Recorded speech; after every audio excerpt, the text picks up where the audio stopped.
This is lab 7. You're doing the temperature monitoring of an AC motor. We're using a lab volt. This is a 3-phase motor, squirrel cage, and we're connecting it to the dyno here, and we're going to use the data acquisition and control module to measure the current and the voltage. 3-phase supply. You're only going to need to monitor the current and voltage in one phase because it is balanced. So you can get your software started.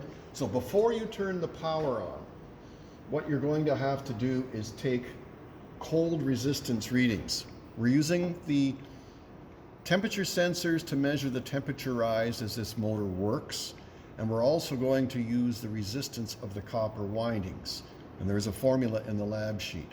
So before you start, pull off 2 leads, and you're going to measure, using a DMM, the resistance through the main windings. You can do all 3 if you wish, but you must have your connections off, otherwise you might be measuring something else. So when the motor is connected, and it's just connected in star, you're going to go to the dyno. When you first power this on, you'll notice it's stopped, and the setting is manual brake. You can cycle through the functions of this. It isn't, so 2-quadrant brake, and to run this, you would actually have to push the start button and then control the torque or the resistance here. We're going to load the motor to its full rated current and run it for 10 minutes. There it is, 1.2 amps. So you'll use the dyno and the meters. So I'm going to turn this on. We've connected it. And I'm going to hit the start button on the dyno and start turning this up.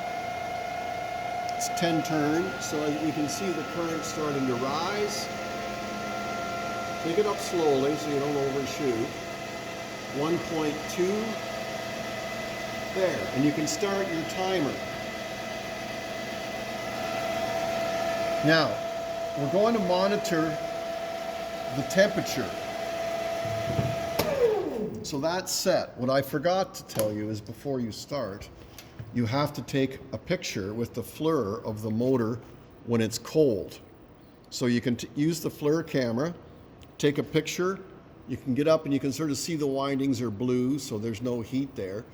You're going to take a cold picture, and you're going to use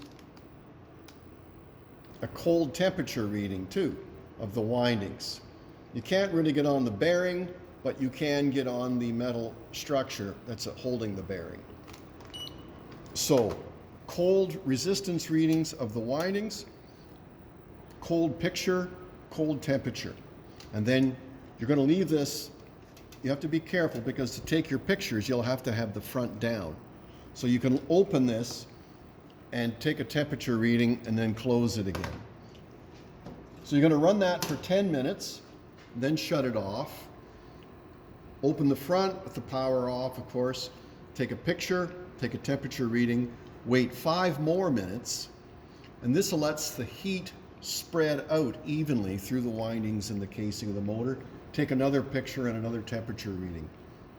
And then you're going to measure the resistance of the windings as soon as you shut it off, and again in 5 minutes. So 3 resistance readings, cold, right after hot, and 5 minutes after you stop hot. And the same thing with the pictures. And the rest of the instructions, if you read through the lab sheet, should clarify.